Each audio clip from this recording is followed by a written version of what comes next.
I'm Christopher Titus, and this is the Armageddon Update. And by far, this is the saddest one I have ever had to write. This last week, one of my heroes, Robin Williams, died. He was 63. You know, whenever we lose a comedian, I'm extra sad because of what we do. I mean, comedians create laughter and insight, and they make people react authentically. You can't fake a real laugh. I mean, you can dance to shitty music, but you cannot laugh at a joke that isn't funny. You know, we've lost a few comedians as of late. Greg Giraldo, brilliant. Patrice O'Neill, brilliant. Robert Schimmel, brilliant. And a while back, Mitch Hedberg, brilliant. But I don't believe we would know about any of those comics without Robin Williams. See, in the 70s, there were no comedy clubs. There were folk music clubs, poetry places, or at worst, strip clubs that let comics go on between tassel-wearing future dental assistants. There was no chain of clubs. And then HBO aired Robin's first special, which was released on vinyl as Reality, What a Concept. It was like when someone first heard Elvis and rock and roll clubs sprung up. All of a sudden, there were big laugh-offs on cable, comedy specials all the time. Biker bars flipped to full-time comedy clubs. Robin Williams and his amazing comedy birthed an industry that has kept me alive, fed, and closed. Thank you, Robin, for giving me my life's work. Reality What a Concept was the first album I ever bought. I used my allowance to walk 7 blocks to the store, then walked out with an incredible, unreal display of voices, impressions, literary references, scathing pop culture insights, and dick jokes. See, we all know that the penis is named Mr. Happy because of Robin Williams. We used to sit around and have competitions doing the bits from that album. Why be a honky when you can be funky? Come on down to Leroy Funkified's Badass School of Soul. That's right, you can learn to talk jive. Bad sucker, what's happening, baby? These and many, many more. Learn all the basic steps. Become instantly well hung. That's right, instantly well hung. Don't ask why. Just call 555-4444. Call now. The whole album is like that, just bit after bit, and they're just rapid fire coming out of nowhere. Stuff that some comics would take years to craft and form. He would pound out 30 of those in a row. And so many of those jokes on that album, comics did for years after. 3 Mile Island jokes, impressions. You know, every comic kind of shaved a little bit off the idea and changed it. And every comedy club owner owes Robin Williams for the roofs over their heads and the money they buy drugs with. I am sad on a cellular level this week. There is no replacing Robin Williams. No one does it like he did. No comic brought everyone to the party like he did. There are the icons of their worlds. Ali, Elvis, Eastwood, Earnhardt, Jordan. People that took it to another level, who set the bar impossible to surpass for decades. And Robin Williams was my John Lennon.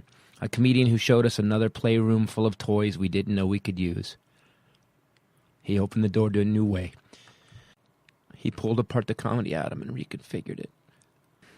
And he did it fast, like a super collider, and his death has left a comedic black hole. At the end of Reality, What a Concept, he says, you always have to stay a little full goose bozo. A little touch of madness will keep you alive, because no one knows how to tax that. I'm Christopher Titus, and this is the Armageddon Update.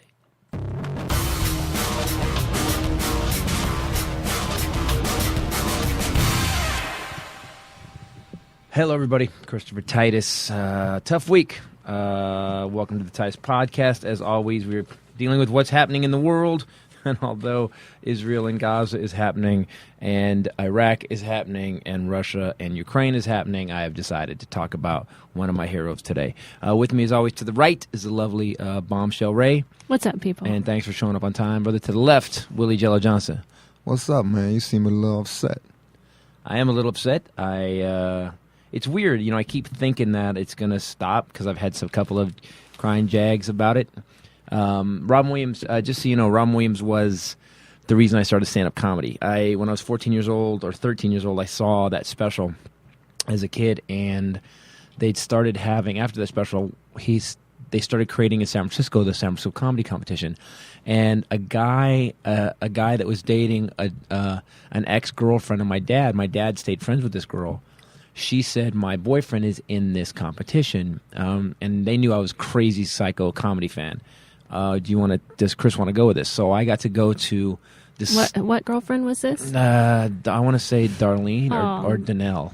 Oh, man. It was one of them. Why? You know who I was hoping it was. Who? Louise?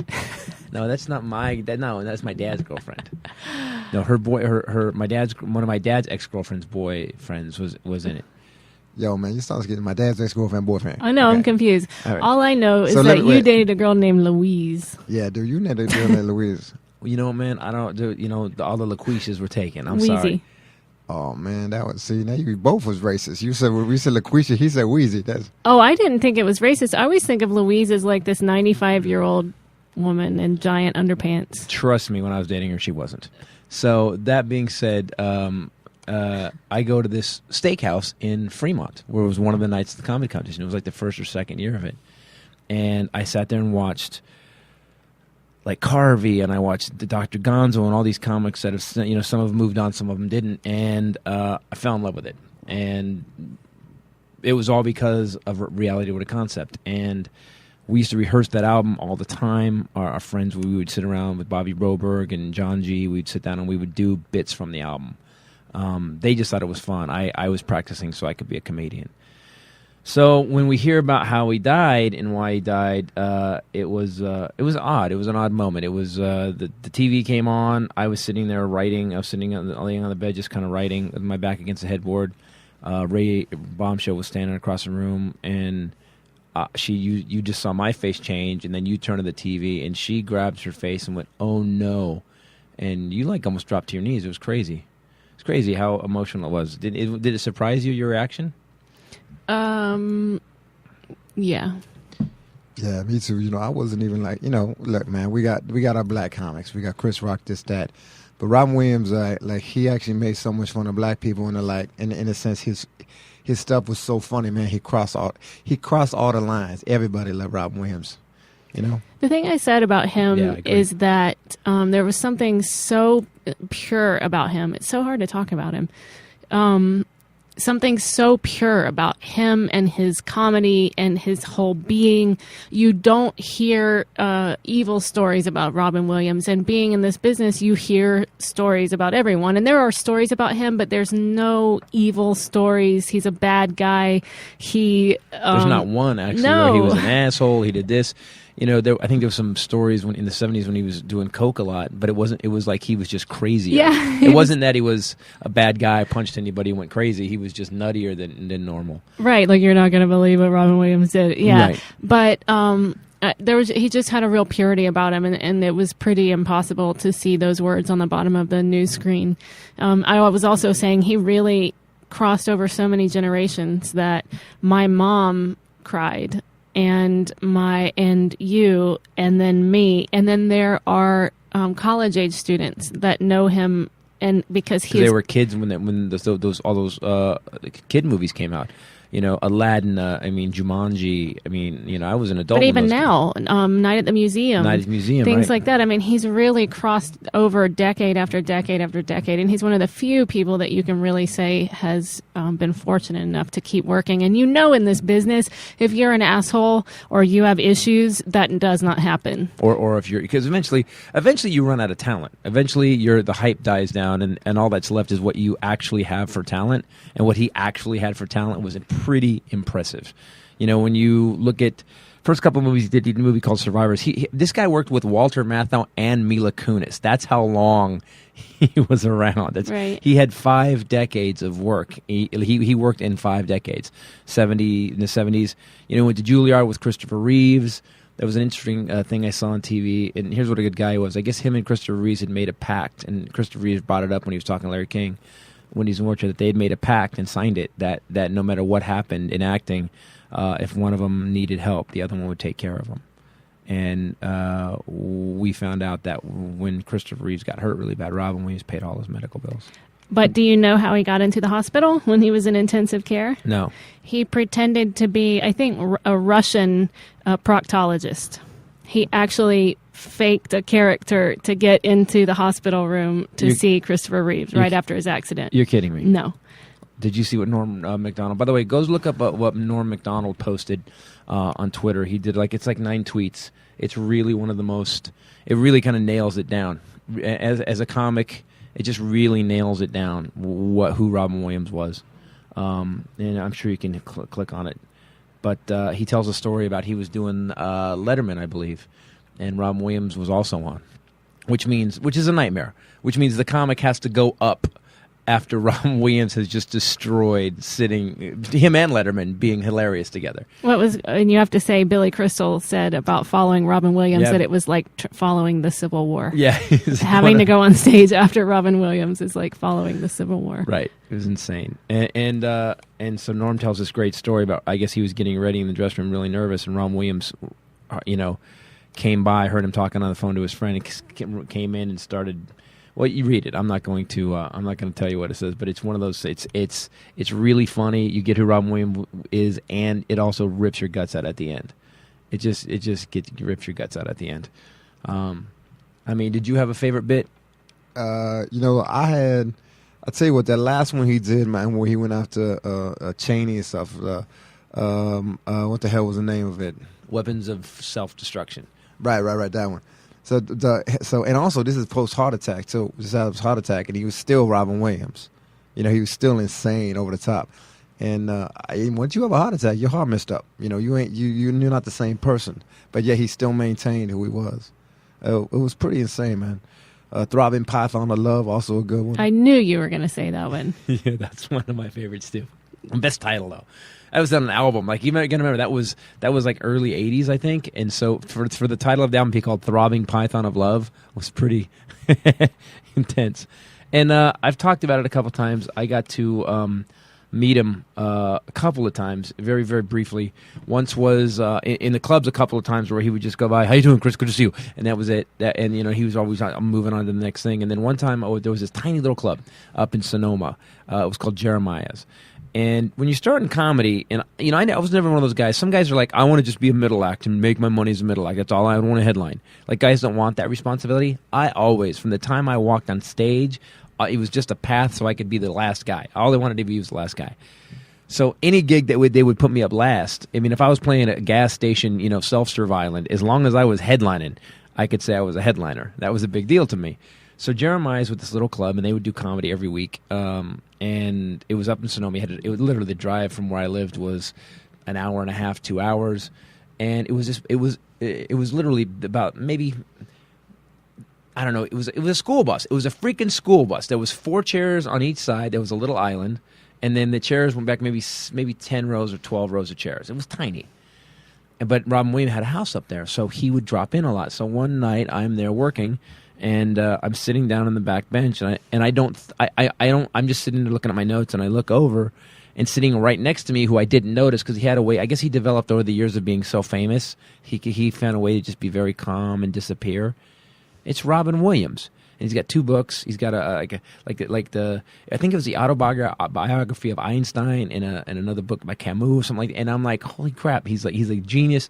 And I start freaking out. I start going, oh my God, Robin Williams, I'm a huge fan. You don't even know. You got me started on comedy, reality concept. And he listens, and he just goes, I guess I'm panicking. I guess the way I'm talking to him is literally like a serial killer about to stab him. So he goes, Chris, it's okay. I'm just like you. Relax. And I remember thinking, nah, you're not like me. Not at all like me. You were like a totally different human. But he was really nice that way. Do you know how crazy that is, though? I mean, a lot of comics get too big for anyone, for themselves even. And yeah, for their britches. But Robin Williams always had big britches. The man... Look at how he dressed in Walking Oak. There's some big-ass britches. All right, dude, stop. The man still loved comedy so much. And the proof in that is that I think it was just a couple weeks before he died, he was doing a set somewhere. Yeah, he was doing a Paul Provenza's show called Setlist. Yeah, he just drops in and does sets places randomly. But he never did it like, some comics get big enough and they just show up, and I'm not going to say names because there's a list of them. And they bump. They will literally walk in on the best spot on the show and go, I want to go up now. And they would go up now. Mr. Robin Williams, just so you guys know how cool this guy was, he knew that he was like following the Civil War. He knew that no one played his game. So what would he do is he would just stand in the back, he'd watch, and every once in a while, if someone hit something funny, you'd hear, ha ha! He had this crazy laugh. Ha ha ha! That's what he would do. And you knew he was in the room. And then he would just stay till the end. Like, I saw him go up at midnight, like at the Improv, he'd go up at midnight. Or the Comedy Store, go up after everybody was done. And then do an hour for 32 people. But by the end of his set, the room was packed again. It was crazy. And he was just the coolest guy. Have you heard that his daughter is closing all of her social media accounts because of people attacking her father on social media? I don't understand this. Here's what I don't understand. At what point are you such a raging asshole that you will go after the daughter of a beloved comedian? Like, what kind of, like, is that, it makes me think that human evolution took a bad turn. Like, someone's DNA is really fucked up to a point where you are now so evil. And I wish we had a team of people, like, maybe, like, because look, all the Navy SEAL teams can't be that busy. They can't be that busy, right? What if we just had, like, asshole Navy SEAL team? I don't mean it's Navy SEAL team of assholes. I mean the asshole Navy SEAL team. That basically, if you did something online that was so heinous, going after Mother Teresa, Robin Williams, whoever, someone who everybody loved, and you actually you attack their family, you would just not wake up the next day. What happened? He fell off a building. He died in his sleep he rolled over on a bullet. I hate to belabor a point, but boots on the ground. Boots on the ground. Because they have to leave the house to get their asthma inhaler sometime. But these trolls and Tom Likas, there's some people that you just go, why are you on the planet? You don't help. The thing is that the world is full of assholes, especially now. I feel like human kind did take a really awful turn, and then social media handed them all a megaphone. Whereas we never would have heard these opinions or voices before because these people don't socialize. Right. But now we've handed them a megaphone, and where they spend their days trolling famous people who actually do go out in the world and bust their ass and live their lives and make a difference. Oh, and it's weird because all those the good news about the bad news about social media and the good news is before we couldn't really weed these people out. They would just stay in their houses. But now we can go, now they get on social media, and the little voices that talk to them all day, the little I'm a loser voices, the I have nothing going on in my life voices, the I've never done anything to help another human being voices, now get to go on social media, and we can kind of pinpoint them, nail them down, and then we can send the asshole Navy SEALs. I can't with the boots. With boots on the ground, yeah. I can't even imagine sitting at home and watch. I mean, you've experienced this. I'm friends with Bill Burr's wife, Nia, and it's horrendous. Like, people will even troll her about him. Right. And it's like you've experienced it. People sit at home, they watch a TV show, and then they go on Twitter, and they don't. Like, I can't even fathom going on social media just to let people know I don't like something that someone created or did, but not only to not like it, but to find that person's account and tell them that they should die, right. Which people have said to you about a TV show you've been on. Yeah, oh yeah. You need to die. Why the hell? What? This stupid fuckity fuck. I mean, just like, and you just go, what I've decided to do from now on, people, whenever you get trolled by some asshole, whatever he's mad about, answer him with it. Answer him exactly, or you can avoid it. The problem is people say, "Oh, just don't even listen to it." But there is a part of you, every human being, that goes, "I gotta deal with this somehow." Try to do it funny. Try to do it in a way where that guy feels even worse. I actually had one guy write about pornography. Why is this game show host? Blah blah blah. I love that there's like he's a game show host critic. Look, I'm taking a check and doing a job and having fun with those guys. That's all I'm doing. But the guy's a game show host critic, and he's like this guy, blah blah. Jimmy Kimmel, this guy's not funny. It just went off, and I answered him exactly like he had said. Why does he keep saying "buddy boy"? So I don't think you should have just given that away because now everyone's going to hear it every time you say it. That's my thing. It's going to be my thing. I went, "Hey, buddy boy. All right, buddy boy, let's do this." So I said, buddy boy, I really apologize. And I just kept answering as buddy boy, and he finally wrote back, pretty funny. I'm following you now. I just don't like your voice. I like that he gave it up. Yeah, I did. He goes, "I don't like your voice," and I said, "Yeah." I said, "My wife doesn't like my voice either." I just kept owning it. Everything it is a game show. I know. And no comments on Israel. He didn't have any comments on Gaza. No comments on the problem in the Ukraine. No opinions about the economy. No reasons or excuses or solutions to anything in the world. He just wanted to point out that on a show on basic cable, I suck. And now this thing with Robin Williams' daughter, it's like it's. People were even going on Instagram and criticizing her personally. For what? Because she left the most beautiful. Did you see what she wrote? It was the most It was a French poet She left a poem for her father. It was the most beautiful thing, and I was like, this, like literally, it made me feel like, wow, I never would have thought of that. That's beautiful. Criticizing her on Instagram for not having enough pictures of her father posted and that she must not have loved him. And so she actually addressed that. And she said, What? She said, basically, I'm paraphrasing, but in a world where my father was constantly in front of a camera or had cameras being shoved in his face, some of the most precious and sentimental moments that he and I shared were in the privacy of our own home, not taking selfies, not taking pictures. And I do have a lot of pictures of him, but those pictures will stay in my home so that you people can't troll my account and put them on the news and put them, on social media, and they will stay there forever. They're my pictures, basically. She said, Fuck you. Yeah. In a very nice way. They're my pictures and eat me because that was my dad. And you know what? Can I have a little piece that doesn't belong to you fuckers? Also, here you go. So you're a terrorist organization, CNN, ABC, Fox News. Yeah, the terrorist organization. Shepard Smith called Robin Williams a coward.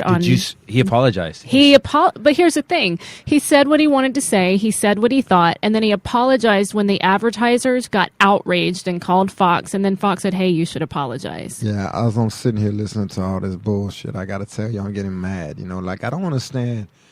Listen, right is right, wrong is wrong, man. At one point, you got to just step back and go, hey, the dude died, and his family should be left alone, as everybody's family should. See, here's the difference between her and everybody else when someone's died. Listen, your dad died, my dad died, whatever happened. Someone comes up to that funeral and starts talking shit, they getting their ass kicked by everybody, especially at a black funeral. Now, she doesn't have that luxury of a bunch of black people standing around her that will beat someone's ass. But if I run into Shepard Smith, I'm going to beat his ass. Thank you. There you go. I don't think it'll be hard. I think we just threatened Shepard Smith, which I'm totally, and I will not apologize for it. Also, ABC. Thank you, Willie. You're welcome. Shepard Smith, coming for you, baby. Wow. You're going to have to leave the corner of 3rd and Western one of these days to get there. Nah, man, he pick up black hookers on that corner. What? Shepard Smith? Yeah, man, skinny white dude. I don't know. Y'all look alike anyway, man. Maybe I don't know if it's Shepard Smith for sure. Could be Justin Timberlake. Oh my gosh. What? I don't even know. So ABC started a live aerial footage of his home, of his family home, on a banner on their website that said, watch, live aerials of Robin Williams' home. And the banner actually was right above an article that had the family's privacy request. Wow. So now people are flipping out about that. I don't understand. We are the unclassiest country on the planet. We are the whitest trash, most spectacular, let's just throw it up there and see if it gets more people to watch country. It's sad. Makes me sad a lot. And look at us, we're talking about him too. But I want to kind of go down. Yeah, but we're honoring him. I kind of want to go down. I was looking at his IMDb right now. I'm looking at his filmography. Also, by the way, they had to bring in police barricades around his star on Hollywood Boulevard. Yeah, because it was going crazy. We lost an icon. Like, again, when I talk about Ali and everybody, and I was saying Elvis, Ali, John Lennon, that's who he was for comedy. He was that guy. We lost a insanely brilliant comic genius. We did. So here's we go. I want to go over things. So in 1977, he did a movie called Can't Do It Till I Need Glasses, or Can I Do It Till I Need Glasses? Then the Richard Pryor Show. People don't know the very short-lived Richard Pryor Show that Alan Thicke, a friend of ours, was actually the head writer on. Robin Williams was a performer on it because they were working together at the Comedy Store. 8 is Enough. He did an episode of 8 is Enough, the TV series, which is cool. This is in 77, by the way. America Tonight with that was pretty. It was like a kind of a weird show they did for a while. Then Happy Days was his big break, where he did Mork from Ork. So he was just an actor, guys. Here's the thing: is that he was just a normal actor trying to get gigs up until he hit on Happy Days. The World According to Garp was in 1982. Do you remember that movie? You've never seen Garp? Mm-mm. Have you read the book? Mm-mm. It is such a good... It's so weird because Robin had a problem, too, because he would do Mork and Mindy, where he was the craziest, wackiest dude on the planet, but he was a Juilliard-trained actor. Like, he went through a thing called... him and Christopher Reeves were so good, they went through a thing called a master's program, which they were so good, it was a 2-year program, so they can get out and act it back into the theater. Because he said, as he always said, John Houseman say, the theater needs you. So they would they got into this special program for 2 years. and they got out, and so he was a Juilliard trained badass actor, and then he does Mork for Mork. So you've got pretty much everything that every New York trained actor would hate, Mork for Mork, some crazy wild guy, and then that's what he gets. So then when he gets The World According to Garp, which is not a wacky role, people are like, it's not funny, he's not doing Mork. Well, why don't you read the book? Was Mork a character before Mork and Mindy? Is that yes, what you're it was saying? on Happy Days. Yeah, Happy Days. It was on Happy Days. The reason he got Mork and Mindy was a spinoff from Happy Days. Oh. Did you know that? No. Oh, yeah, he fought Fonzie.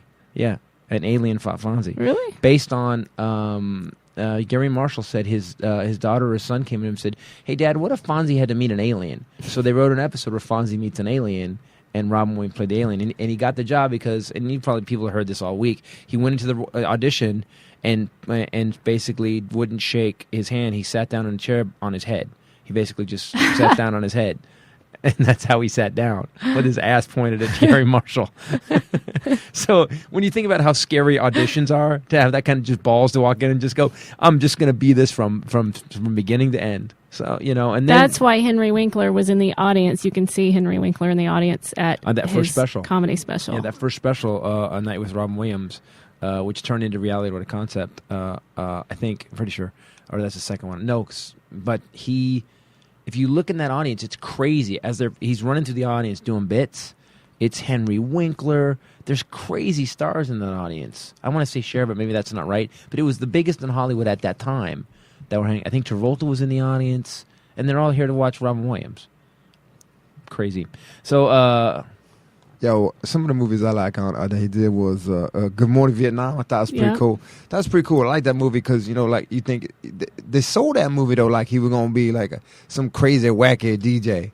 But the reality was he was trying to help this Vietnamese kid, and then all of a sudden there was a bombing in the middle of the damn at some restaurant or something, man, and it got real serious. And I think that's what I liked about him, man. Like, it was funny, but then he was always like flip it. He would just totally flip the script at one point where you were like, damn, this shit got serious. Okay, yeah, I don't know if that was his phrase exactly. This shit got serious, but I do think I know what you mean. Like, he never did anything. Well, you can't say that. There was a couple movies he did, but they were saying he did some movie. He went through some divorces. Now let's talk about divorces with him when it comes to. Well, I mean, Good Morning Vietnam. He did The Adventures of Baron Munchausen. He did like crazy, like this. Dead Poets Society. Dead Poets Society is going to be, everybody's one of my all-time favorites, and one of your all-time favorites when we met each other, The Fisher King. Yeah, The Fisher King by far. And it's still my top 5 movies. Awakenings with Robert De Niro. And he played, like, when you look at the characters he played, he didn't play the same guy every time. He just didn't. But one of the movies that actually I'm connected to this movie in a weird way, like 6 degrees separation. So in my acting class, there was a guy named Vincent. Vincent was crazy. Vincent was this guy, and he was from New Zealand or something. And he would come in, and when we were doing scenes in acting class, we would wait for Vincent because Vincent was insane. Like, we would all be acting and doing our scenes as the character. Vincent would play a can of tomato sauce. It was crazy the stuff he would do and the choices he would make. Well, I don't know this, but Vincent moved to L.A., and I guess in New Zealand, he is a big, badass director. Nobody knew in the class. He was just this goofy dude that showed up. And to the point, here's how crazy it was.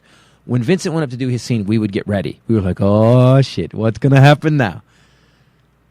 So Vincent has a movie called What Dreams May Come, and he's directing it. And he directed one of the Alien movies, too, we found out. And Robin Williams stars in it. And to this day, I still think it's one of the best romantic movies I've ever seen. The most heartbreaking movie ever. It's great, though, man. What Dreams May Come. Yes, but it's got that edge to it. I just love it. It's so great. That's like one of those movies that you can only watch one time. No. And you are never, ever the same. Yes. And anytime someone else has seen it, you both just look at each other and go, oh, yeah. Oh. It's like, it's a painful feeling in your gut. He was so good at that character. It's the same emotion, the same brilliance in Fisher King, which we talked about when he's sitting in the diner with the girl and in the Chinese restaurant. in the Chinese and they're restaurant. flipping around pot stickers and stuff, and he just keeps being funnier and funnier. And he's in love. He loves her. Yeah. And then all of a sudden his demons come back, and it's that night is there. But what was brilliant about that, you have to think about, in the movie that you're watching, you see this fiery, evil knight. But as an actor, there was nothing there. Right. And he was creating all of that with nothing. And it was just, he's just brilliant. He was really brilliant. And if that character also had this weird way of being really lovable. He didn't play it like the lovable homeless guy. He was lovable, and also he was dangerous. There was times you were like, oh shit, he's gonna beat the shit out of Jeff Bridges. You know, he just had that little, like, it was really great. Miss Doubtfire, by the way, phenomenal movie for everybody. I liked it. I thought it was great. And the character was. They were actually in talks about a sequel for that. Yeah, there was something on the news that said that he didn't want to do a sequel. He wasn't a big sequel guy. He just did a Night at the Museum sequel. Yeah, but he wasn't. That wasn't his whole. He wasn't the main guy in it. He was just reprising his character. But we all have. You were going to talk about divorces. Yeah, Jacob the Liar. I mean, if you Moscow on the Hudson, you just keep going. He's just got so much. Did an episode of Louis recently. Divorce. So Robin had three wives. He was divorced twice. First wife, he was with him from the very beginning, and then he got famous and left her. And the second wife, Marsha, I think she was originally the nanny. She was their nanny, and then he made her a movie producer, and they produced Mrs. Doubtfire. The downside, and that's where I think his kids are from her. Two of her kids, or three kids are from her. Two of them anyway. And you can tell me if I'm screwing all this up. If I'm getting it wrong, just look it up for me. He had to pay her $30 million when they got divorced. And I tell you what, I felt a lot better about my divorce. I was like, okay. But and alimony. And supposedly that was hard on him. Supposedly he had been complaining about it. He actually did, because there are a lot of people have been talking about that he was having financial stress, and so his agent and or manager have said, he was not financially stressed. I'm sure that they would like for people not to think or talk about that now, but he actually did an interview with Parade magazine where he said that he told them that he was listing his Napa ranch for $29.9 million because, quote, I just can't afford it anymore. I mean, he was pretty open about things like that. Yeah. He didn't have a whole lot of lying in him. Yeah, he was a real honest dude. He really was. But when it comes down to it, I got a. It's weird because Rick Overton was a guy, San Francisco comic, and all these comics knew him. San Francisco. I really feel bad for those guys up there because some guys were really his friends. Jake Johansson. I mean, guys that knew him all the time. Mark Pitta. These are guys, Bay Area comedians. Who he hung out with them. See, the problem with me when I was down in San Francisco is I didn't drink, I didn't do drugs because I'd fallen to a bonfire a few years earlier, and I decided that I wasn't good at it. So what I used to do is I would do my set and I would go home. Well, Robin would always hit the club at about midnight or whatever, and I never got to run into him. But these guys got to hang out with him and drink with him and stuff. The only couple I talked about the couple times I get to kind of run into him, and they're all friends of his. And if you notice, none of them has come out and made statement. I mean, the best thing Billy Crystal could say was no words. Yeah. And so these are all guys who knew him, and to all those guys too, man. Sorry. I think what we were talking about before you went on Good Day LA yesterday or the day before is we know this podcast is not funny. We got it. It's been kind of hard for us to be funny, even with just each other the last couple of days. And what we really wanted to do was honor who he was in life and not talk about how he died, why he died, what drove him to die, things like that, because that was something that wasn't any of our business. He didn't do that publicly for all of us to see or share with us or have a movie made about it. Right. What he gave us is enough. And it don't make a difference anyway. It doesn't make a difference. And the dude was crazy. Talk about giving back, man. Do you got a list of charities? Could you look up charities for the dude? I will. Because this guy did, there's pictures. I saw pictures on, they were doing something on 2020 something. And it was pictures this girl was dying and he hung out with her the whole time. It's like he always gave back. And I think. Well, comic relief. Yeah, and comic relief, man, that was crazy. They raised, $50-60 million over the time? Yeah, I think it was 60, 70 million, something like that. Bob Zamuda talked about him. But here's what I want to say. to those of you that watch comedy or fans of comedy but don't do comedy, you don't really know where it came from. So before Robin Williams, there was maybe Robert Klein, Carlin, Pryor, but those were the kind of three guys that were kind of changing it, and they still had kind of a foot in. Because Pryor and Carlin had both done Ed Sullivan. There was still a foot in the old camp, the old two Jews walk into a bar camp. Although they were changing it, they were the evolution. Robin Williams, when he did a special, was a revolution. He came in and threw out all the rules, every single rule there was.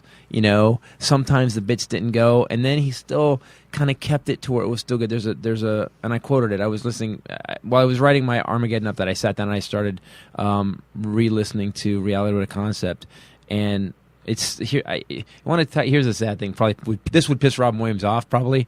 As I'm listening to Reality with a Concept, and it's brilliant bit after brilliant bit, and I get to the end where he does this old guy who survived the nuclear war. He goes, yeah, I don't remember the nuclear war. Oh, 45 seconds of it. Everybody in California surfed to Denver. He just thought, but all those kind of jokes, he was the first guy to do them. And for the next 10, 12, 15 years, comics kind of took different shadows of that. A two-headed fish, no big deal. That was a 3 Mile Line thing, and he would just do all these references. So he changed it all, and I'm listening to this album, which put me in tears laughing. Today, I was crying. You walked in the bedroom and I was crying listening to this album. It's the saddest. I know this podcast isn't funny, but this guy, without him, I never would have done stand-up comedy. A lot of guys. I know. If you love Jim Carrey, try and imagine if there would be a Jim Carrey without Robin before him. There wasn't. Both of them at the Comedy Store. Jim Carrey came later. Jim Carrey became Sam Kinison, worked the door. A friend of mine was Sam's best friend. They both were door guys while Robin was on stage performing. And then if there was an open space, 5 minutes, somebody canceled their whatever, Mitzi would call one of the door guys up. That's why you worked as a door guy there, hoping for 5 minutes. Pryor would be on stage performing. And then sometimes Pryor or Robin would invite these door guys to go to their house for the after party, but they'd never be allowed to the real party, which was on the second floor. Apparently Richard Pryor gave no drugs or cheap drugs on the first floor, and the second floor you had to be in to get in, but that was the good stuff. And wow, Richard Pryor had a VIP area. That's crazy to me. Of his own house, yeah. And some of the stories I've heard that he had no idea who they were when he came back downstairs or why they were in his house. It was a lot. It was the 70s, a lot of drugs going around. But then Jim Carrey came in, and Jim Carrey worked. He was the lackey. He wasn't even quite door guy yet, you know? And so you look at this evolution, how Robin came before, and you really get, if you think about Jim Carrey's style, you really get that without Robin Williams, there is no Jim Carrey. While Jim Carrey was busting tables or working the door at the Comedy Store, Robin Williams was doing 50 different impressions and voices and stuff. Yep. And you know what? When you can put them together, you totally get it. Yep. He did a lot of charity work, by the way. I was just looking up. And that's what you want to be in most, namely, comic relief. He did that, but and that benefited what? With Whoopi Goldberg and Billy Crystal? Yeah, all the homeless, and they raised so much money. Mental health, and mental health too. Right? Also crazy amount of money and crazy events. Like the comics, when you look at those things those guys put together, it's crazy. Also, USO, huge contributor, traveled to Afghanistan, traveled to Iraq. 30 trips. He did 30 trips to Iraq and Afghanistan. Spinal injury after Christopher Reeve, the Reeve Foundation. He gave his name, and they said, everyone's saying when I looked this up, he even just he did something for 9/11. He did something in 2008 to benefit Prince's Trust. There's just all these lines and lines of stuff that he did, and everyone says he refused pay, he refused car service, he refused hotel. He would just show up, on his own. And in this business, nobody does that. Even with our charity, we do our charity. They go, "Can I get a car?" And I always say, "It's a charity, douche." Right. And as big of a star as he was, he would just show up. And they said he would always stay till the end and talk to people and let them use his name to get people out there and things like that. So pretty big deal. He actually said when he was doing something for attention deficit disorder, he said, "You're only given a little spark of madness. You mustn't lose it." Yeah, that's how we ended that first album. So, people. So, at the end of your life, so if let's put it in a box. If you had to talk about Robin Williams, not just he made us laugh, but not just that he was famous, because fame is just an empty promise that's really nothing, because it goes away way fast. But that he was famous for so long because he was so good.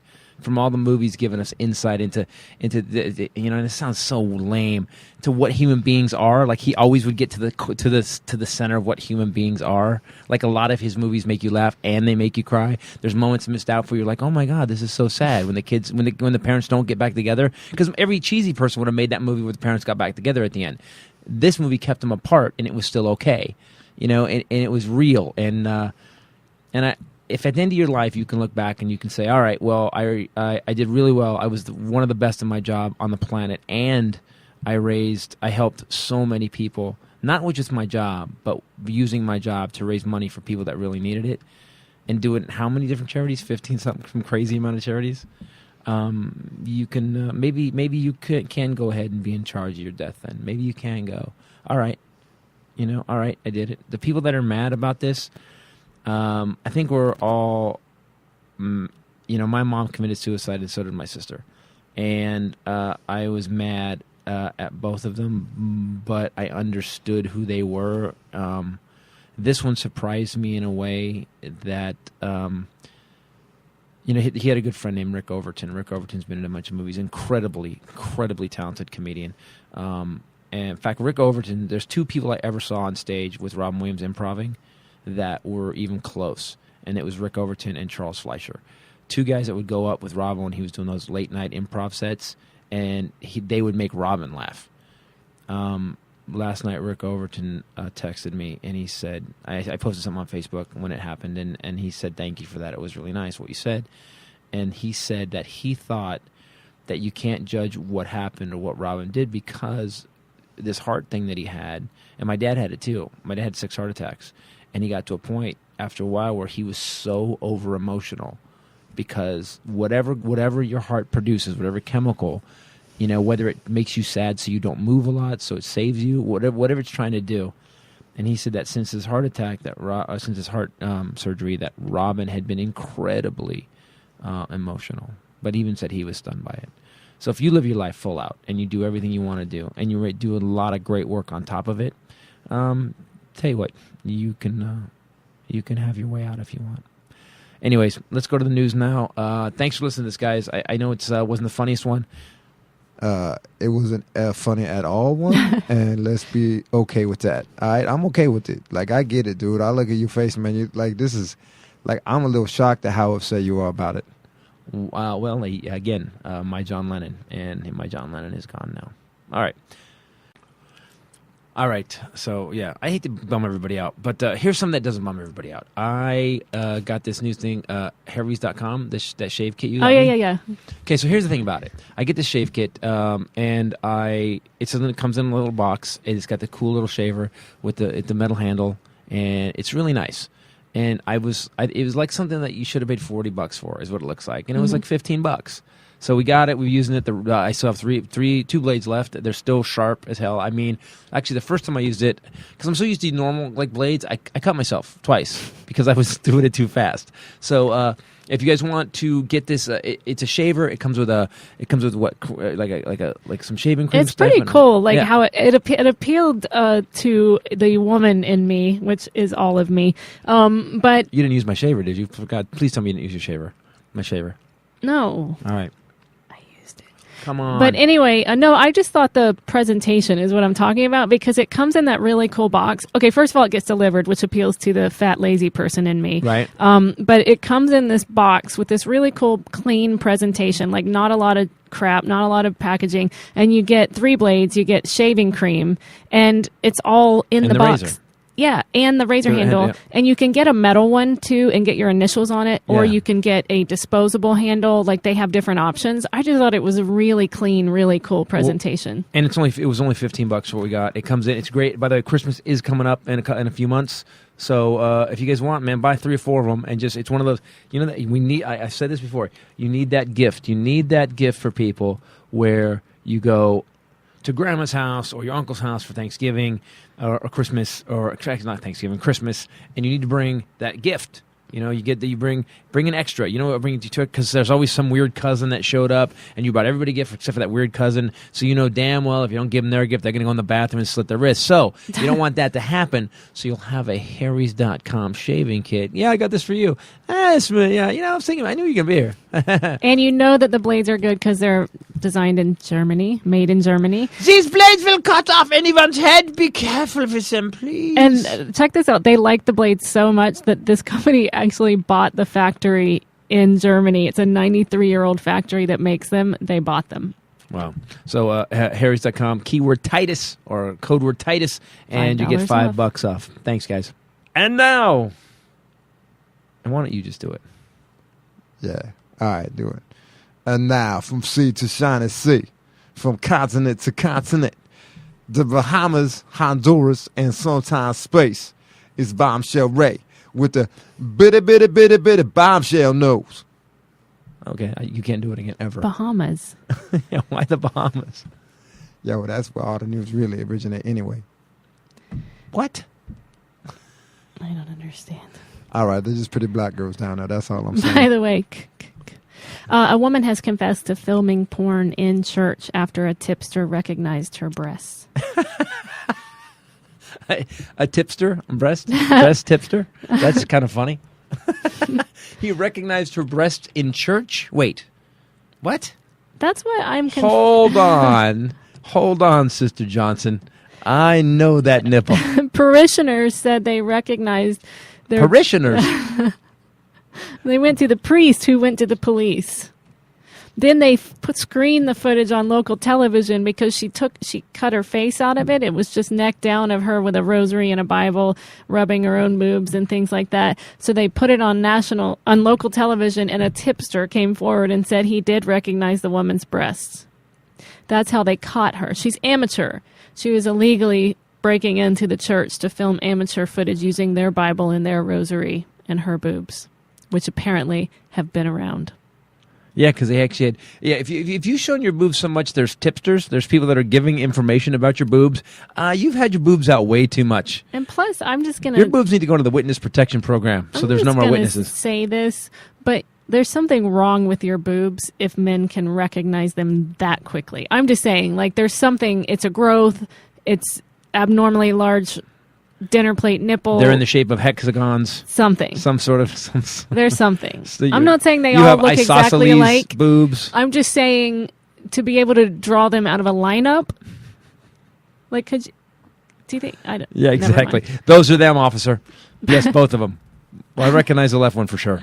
The right one, is it connected to the same body? I'm guessing it's her. But I don't like that one that much. Guys always do have a favorite. It's weird. I don't.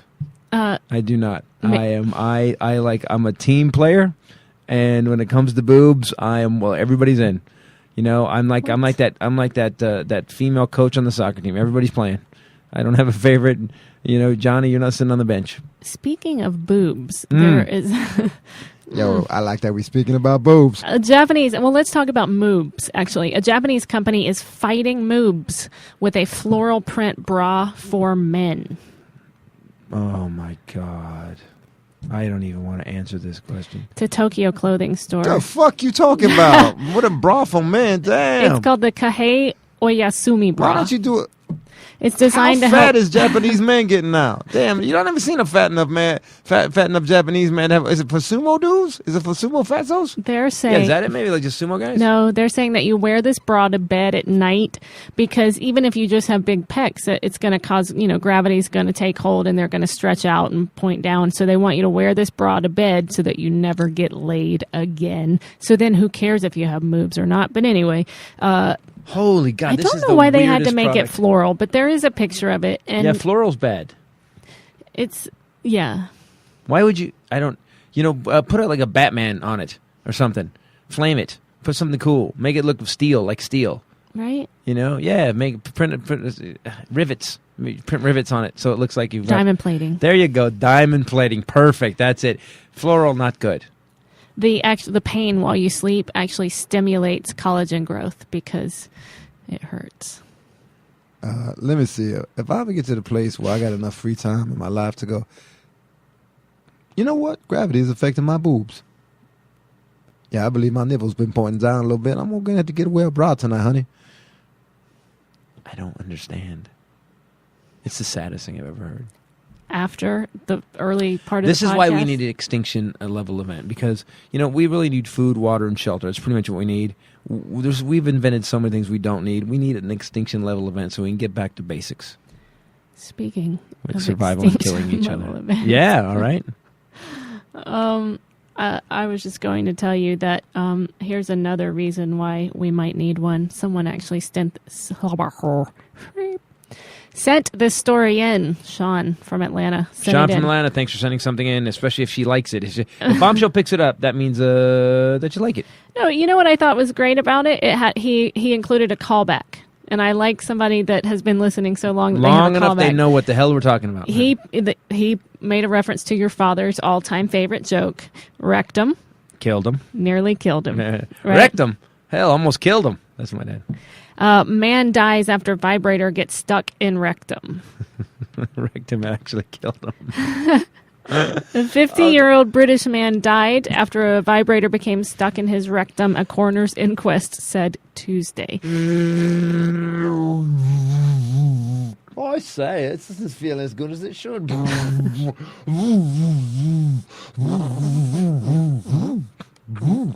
Here's the shocker. I believe my stomach is starting to hurt. This is.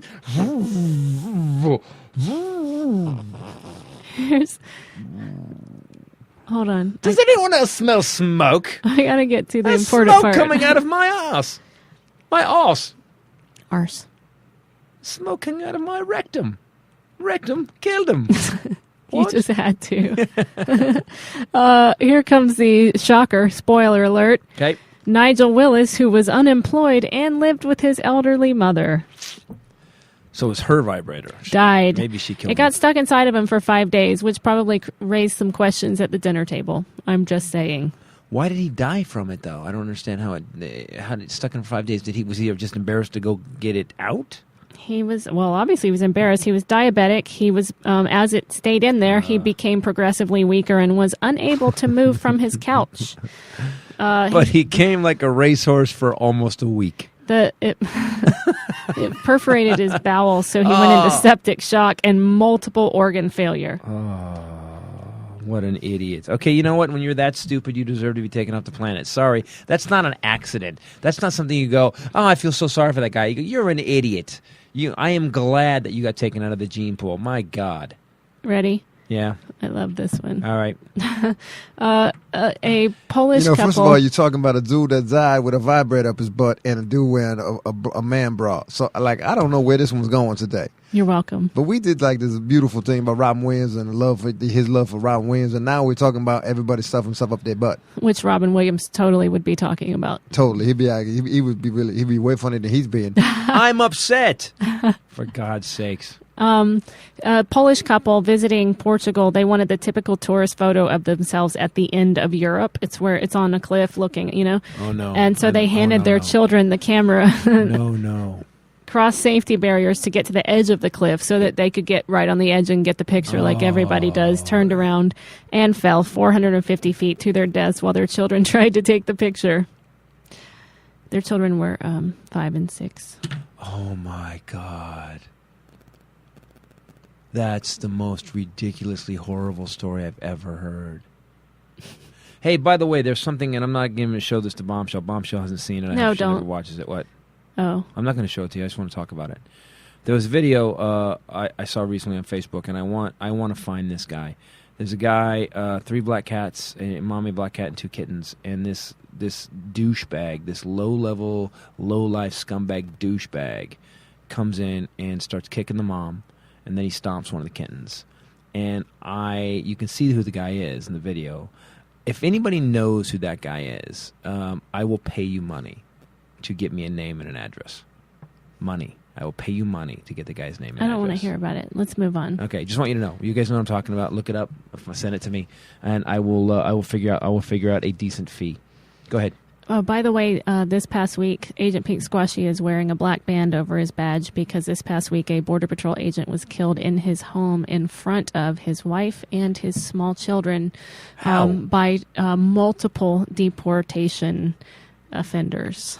They jumped him and beat him to death? I don't know. I think they shot him, but I'm not sure. But these are guys that have been deported multiple times and came into his home and killed him in front of his kids and his wife. Back to the happy news. Yeah, let's talk about all the So by the way, if you're an illegal immigrant, the reason illegal is the word illegal.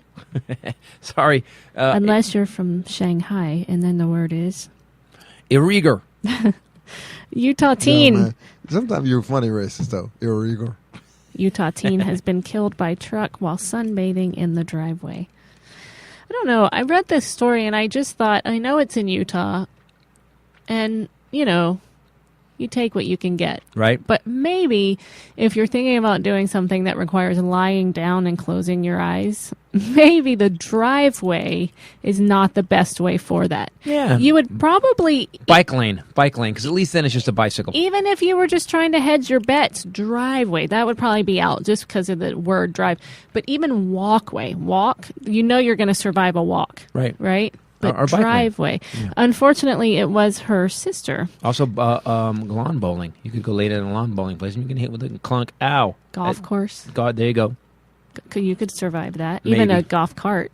Right. You could survive that. Right. So her sister, she's a cheerleader in Utah. She was listening to music through her headphones, so she couldn't hear anything, too, on the driveway. Didn't notice that her older sister had started to reverse a Chevrolet pickup truck towards her. Out of the garage? Yep. Opened the door of the garage and backed right over her sister. Because she couldn't see her. She got in the truck, looked in the rear view, and backed it out with the garage door and just drove over her sister. Yes. Oh my goodness! You are just a bundle of joy today. Phenomenal. Okay, wait. All right, hold on. This is the best. Yeah, I've never been so depressed at a podcast yet, man. This is crazy. We were really funny last week, and I'm hoping that we have built up an account. Yeah, but you like a vampire this week. Yeah, she is. Okay, this happened in Cormorant, okay. Minnesota. Right. A 7-year-old dog named Duke has been elected mayor. Each resident paid $1 to cast their vote, and they elected Duke mayor. And he wears a tiny black top hat, and he is actually the mayor of the city. And a couple of laws already been passed. No longer have to pick up your dog poop. Dog poop can pretty much poop anywhere they want, library, wherever. You can just say you don't have to take bags with you anymore. The guy that owns the Cormorant General Store, he didn't even get half as many votes as Duke did. He won by a landslide, apparently. He gets to keep it for 1 year, and his salary is 1 year's worth of kibble, which is donated from the local pet food store. What? Extinction level event. It's time. When we're electing dogs as mayors of towns, it is literally time for someone to turn both keys and launch the missiles. I have to be honest with you. I'm to a point now where between driving around Los Angeles and seeing everybody on their their cell phones or eating or faxing or doing whatever they're doing to the people that can't seem to figure out how anything works. You were standing in line to the supermarket for how long? You got to the front. Now you're looking for your checkbook. Shouldn't you have it out so we could all actually get home and eat dinner before midnight? How about that? Between all the little things, on top of the monster big things, people that are trolling Robin Williams' daughter, all the people need to be taken out. It is time to turn both keys and launch the missiles. That's all I'm saying.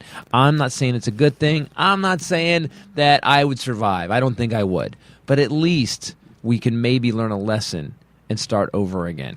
I feel like you might have included me in that extinction level event because when I read that a dog was elected mayor, I was enthralled. Yeah. I was like, yes, this means brilliant. I think anybody who voted for the dog, unless that guy, the general store guy, is just a douche, and the reason they did it was to show the guy that runs the general store what a douche he is. And then I'm kind of in. So I probably would have voted for the dog if I lived there. And I'm not going to say that I thought about writing in Chaplin on the next election that I got. I might have. Or Yorkie. But I haven't done it yet. So there. It's possible. Let's do it. Chaplin, Ball, Cosby. Yep. For president of the world. And Abbott, Knotts, Carlin for vice president. Oh, man, they would fight all the time. It'd be good. It'd be a good balance. They would have to come to some partisan agreements. Yes, they would. Because they're assholes. By the way, teacher has turned up drunk and pantsless on first day of school. Don't worry about forgetting your homework. This teacher forgot her pant. Oklahoma. She's 49 years old. She was spotted, allegedly, drunk and without pants on her first day of work. I feel like the not pants part pretty much cleared up the allegedly drunk part. Yeah, allegedly comes out of that. Yeah. Pretty much. Yeah. They found her in a room by herself, not in the room where she was supposed to be, with no pants, wandering around. She was hired by the school this year for a special education position, which she obviously thought meant Oh, man, she take care of the retards and she No, did that? you can't say she that. showed them naked, man. So that's crazy.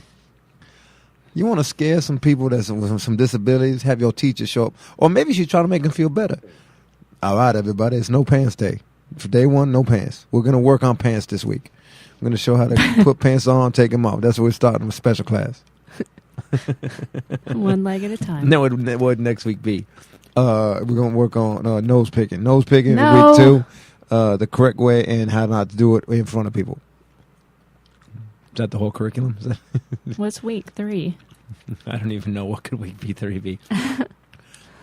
Using the bathroom. I think bathroom I time. love that he got silent. He ran out of air. No more throwing poop. Hey, that's a good week 3. Hey, no feces throwing. A bacon-fueled motorcycle is sizzling across the United States. It's actually, I think it smells strongly of fried bacon while it's driving, but Hormel Foods is trying to promote its black label bacon line, bacon lipstick, and bacon lip balm. By making a flammable bacon fuel? The motorcycle runs on bacon grease, and it's actually on a trip from Minneapolis to San Diego, where the International Bacon Film Festival. Wow. Again, do we need another reason for extinction level events? The quote from the account director is, "We want to bring awareness and attention to bacon in a way that's never been done before. Screw the war. F our troops." We have scientists working on a bacon motorcycle, yet cancer is still killing thousands. Again, if you took us out, again, turn both keys and let's get this done. Because what I don't want as the legacy of human beings is, they all died out of cancer, horrible diseases, and blowing each other up. But the bacon motorcycle was pretty much the pinnacle of their entire civilization. So it wasn't all lost. There's bacon. That's how you say it. Bacon. Bacon. I would love to ride a bacon motorcycle if I didn't weigh 422 pounds. Could I eat the motorcycle? Is a motorcycle made out of bacon? I would love to eat a bacon motorcycle. Bacon motorcycle. Yo, man, that's the unsexiest breathing I ever heard in my life, man. It depends. Yo, fat people breathing ain't sexy at all. Depends on who you ask. By the way, if you want to see us, you can see us this weekend at Cleveland Hilarities, Friday and Saturday night only, 4 shows only, right? Yeah, we're doing 2 Friday, 2 Saturday. Another thing, people, please click through the Amazon link. If you're looking to buy something on the internet, go to ChristopherTitus.com, click through the Amazon link. I know, we don't take a whole lot of advertising on the podcast, and it helps us out, keeps us going.